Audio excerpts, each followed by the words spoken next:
Now we come to Niyama sadhana. Niyama sadhana, different from yama. Yama, to control your, is inside, starts from within, and then expressed externally. And Niyama sadhana is purely internal. There is no external expression. It's purely inside of yourself. It goes inside. It's towards yourself. It is your inner development, you can say. It is the development of your inner mind. So also 5 principles. Sauca, Santosha, Tapa, Svadhyaya, Isvara Pranidhana. These principles, like I was saying, the first yamas, they allow you not to acquire more distortions of the mind. And niyama, they help you to remove whatever distortions of the mind was already there. It removes, it purifies, it cleans your mind. The mind becomes so pure and so resplendent and shiny. So first principle of niyama sadhana is called Sauca. Sauca means cleanliness or purity. Like in Islam, it is said that cleanliness is already half of the faith. Means if you are clean, already you are half good person. Already you are almost became spiritual. So it is half of spirituality. So also my guru, he was saying that purification never ends. He was preparing for meditation. He did the half bath. If you've seen in the basic course, I'm showing that technique. You are washing the hands, then you splashing the eyes, like that. So he did, and then somebody distracted him. And then they spoke for a few minutes, and then again he goes to do meditation. Again he does that. And then somebody is saying, why are you doing that? You just did it 10 minutes ago. He said, cleanliness never ends. So maintenance of meticulous cleanliness, very important. When you do that, like for example, you clean your house very nicely, very, very properly and thoroughly you clean your house. Then if you sit for meditation, oh, you will enjoy. You will feel so happy. So actually, I believe that there is nothing like internal world, external world. Everything is internal, actually. So if some impurity is in external world, it is also impurity in the mind. So by removing the impurities there, you're removing them here. So goal is your mind, the target is your mind. So physical cleanliness of the environment, of the clothes, of the body. Then internal physical cleanliness means your body also, you eat proper food, not the toxic food. So don't maintain impurities inside of the body. Always take care of your health. That's internal physical cleanliness.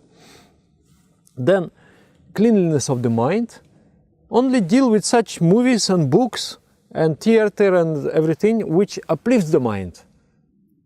Don't come in touch with those things, those waves, those images that downgrades the state of the mind. That's mental purity. And then even when there is no images, anything, but from inside, from experiences, some things are coming and you understand this is not very pure. This is not very inspiring. I should change the direction of my thought.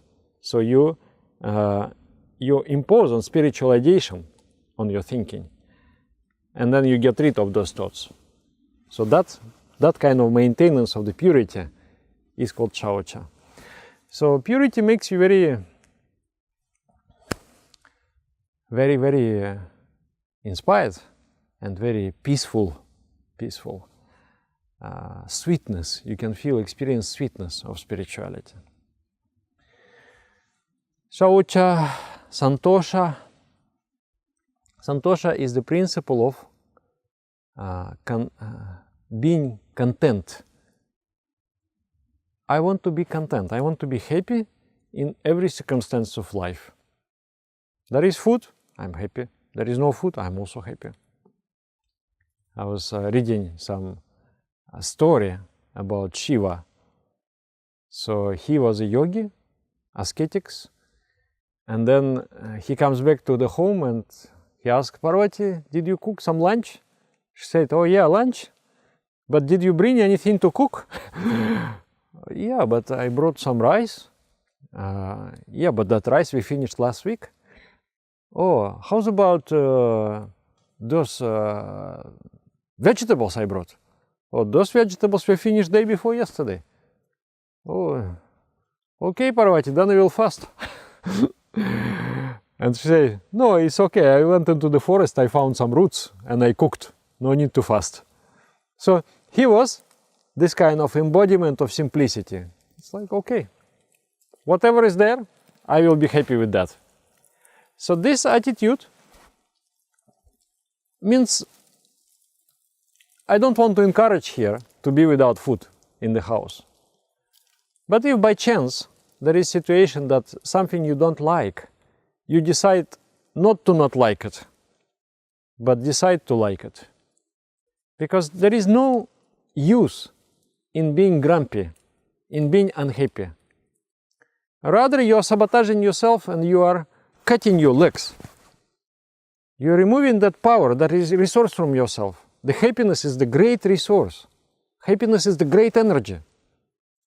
By being happy, you can do much more than by being unhappy. So this contentedness is called Santosha. Be happy in all circumstances. Irregardless of the external world, I am going to be happy. This is my decision. And then there is a trap there. Many people start to practice that and then they say, okay, I'm happy now. But because before, they were moving, motivated by pain and pleasure. I'm avoiding the pain and I'm seeking the pleasure. So now you enter into the Santosha, I'm always happy, and you don't have any motivation to move forward. So Santosha means not only that, not only you're content, but you also have the decision and desire to progress, to develop. So the next principle of Niyama fixes that Santosha problem. It is called Tapa. Tapa means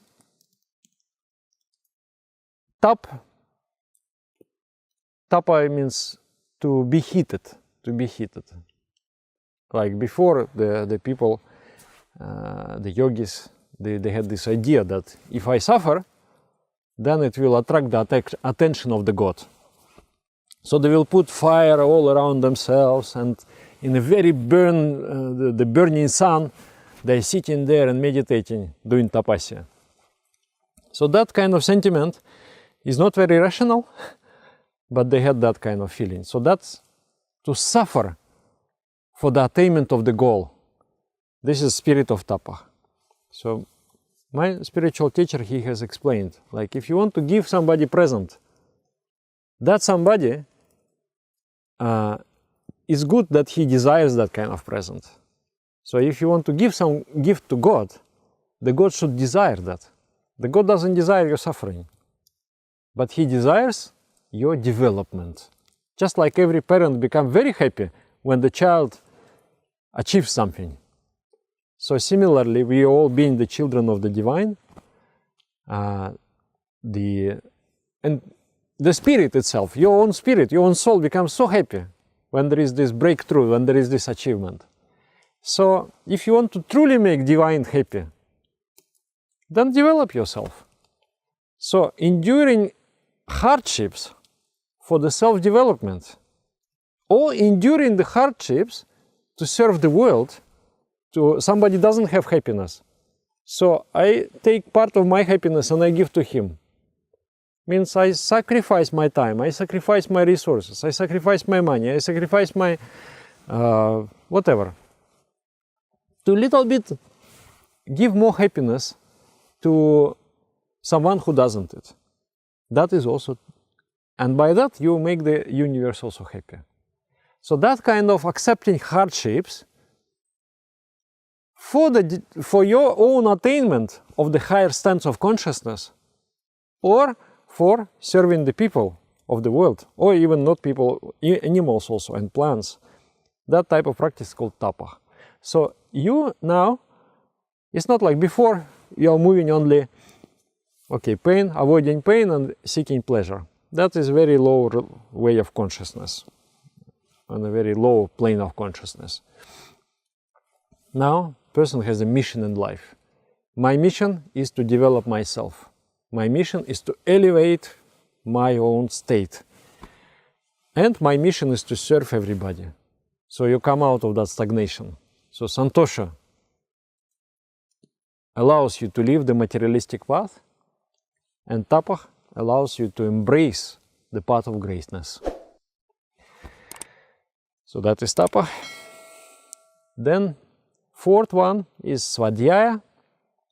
Svadhyaya actually very much depends on our ideology.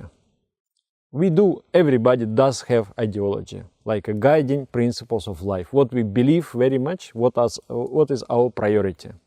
So defective ideology creates a lot of suffering, like ideologies. There was this 20th century, there were so many ideologies, communist ideology, fascist ideology, religious ideology, so many ideologies are there. And those ideologies, they did bad things. So we don't even like the word ideology. So my point is that everybody does have ideology. There is no way to deny it. We do all have sets of ideas, sets of principles, what we follow, what we believe is important, what we believe is not important. But the defective ideology is expressed and creates the defective society. It creates suffering. So one has to always try to rectify one's ideology, the worldview, the principles of life. The principles of life should become unblemished. And those pure ideology will create pure and very, very beautiful, very harmonious and very happy world around you. I have experienced that. Whenever the person with the high principles, very beautiful ideology comes, he or she always creates such a beautiful environment. Everything starts, prosperity comes there. So prosperity starts here, in our mind, in our spirit. So Svadhyaya means to read the ideas of the great people. Read the spiritual literature. Svadhyaya. Adhyayana means to read. Swa, by yourself. So reading the great ideas. Constantly immersing your mind in the great ideas. Some books are about the world. Some books are about the spiritual sphere. So Svadhyaya is concerned with the spirituality. But also other books, like there are books of self-development and different, like how to manage your life, how to make your life more efficient, different principles of life. It is a result of people's realization. Person was striving for success for 20, 30 years, and then he writes a book. And then in 1 hour, you can get a lot of his experiences. It's so valuable. So constantly reading the books, making it the principles of life. To read the books is also a duty, not only something desirable, but it's like fundamental. If you're not doing that, it means you're not following morality. To be moral, from the yogic standpoint, you must read and you must think also. Reading is not enough, thinking is very important. Like sometimes for me, I read something, then I will think 1 week, 2 weeks, 3 weeks, sometimes 5 years I will think on something. Like recently I'm thinking, last 5 years, I'm thinking about one mantra, it's called Sangachadvam. So I have been thinking and thinking this and that way, and so many beautiful things just came out of those thinkings. So it is not enough to read. It is important to understand and catch the spirit. Embrace that and find how to implement that and start implementing it. So that principle is called Svadhyaya. With Svadhyaya you move very fast, you develop very, very fast. Without Svadhyaya you just remain ignorant. We don't want to be ignorant. We want to be enlightened. And then finally, the last but not the least, is the principle of Isvara Pranidhana. Isvara means Supreme Consciousness, the controller of the universe. And Pranidhana means to accept the shelter of the Supreme, of the Spirit. First of all, many people don't even believe in such thing as spirit or consciousness. What is this consciousness? But consciousness exists. So that exploration of the consciousness, finding that consciousness, unfolding that consciousness is Isvara Pranidhana. Shelter, taking shelter in the Supreme, what does it mean? Shelter means something which gives you security and happiness. So we take shelter in money, gives us security, gives us happiness. In the house, in family, in health, in talents, in skills, we take shelter there. But all of those things are impermanent. So by taking shelter there, we also worry, we also have fears. Because anytime the money can go, the house may break. So yogi understands that, trying to take the shelter means become happy, not by something external, but internal, from within his consciousness. And secure also from within his consciousness, like security. You know, when you are going to ride the wave, surfing on the sea, you cannot control the sea, but you have to love the sea, and you have to find what is the will of that sea. And riding on that wave, you can enjoy. So if you know, if your intuition is developed, your consciousness is developed, you know what is the movement of the universe. So you move with the universe, not against the universe, not against the flow of the world. You just know what is my duty, what is my mission in life, what I have to do. So your will coincides with the Supreme Will. So in that way you have a remarkable life. So this is all easy to say, but in practice, to achieve that, it requires psychological metamorphosis. It requires experience. And that, the first technique of meditation is called Isvara Pranidhana. So you meditate is actually part of Yama Niyama. You meditate in such a way that you withdraw your mind from the external world, from your physical body, from your thoughts. And then you focus deeply on the consciousness, on the spiritual. And then you experience it, not like you are thinking, reading in the books, but you firsthand experience it. Once you experience it, you feel that kind of joy and you feel that kind of security. I remember that one of the first experiences, I was young boy, 19 or 20 years old. I came to India and with my dada, with my meditation teacher, and he was somewhere meditating. And I met some old meditation teacher, Dada Samanvayananda, and he catch me in the street. He said, "Hey, Babua, hey boy, come here." So he said, "Come in the evening to my house, I will teach you something." So I come, and then he asked me some question, "How are you, this and that?" And then he said, "Okay, you go that place, sit there, meditate in the night. Everything will change. Even your digestion will be better." And I really had some digestion problem that time. I don't know how he knows, but he is very special. So he said, even your digestion will be better. Sit and meditate, enjoy meditation. Go there every night, meditate. So I will go, put some things against mosquitoes. Then I sit. I sit 1 hour, 2 hours. And one day I was sitting, really getting very, very deep. Then suddenly this feeling came, this realization came. I'm not this body. I have never been this body. I'm not this personality. This personality is just a phantom. I am eternal. There was no time that I have not existed. There is never ever will happen that I will not exist. I will always be.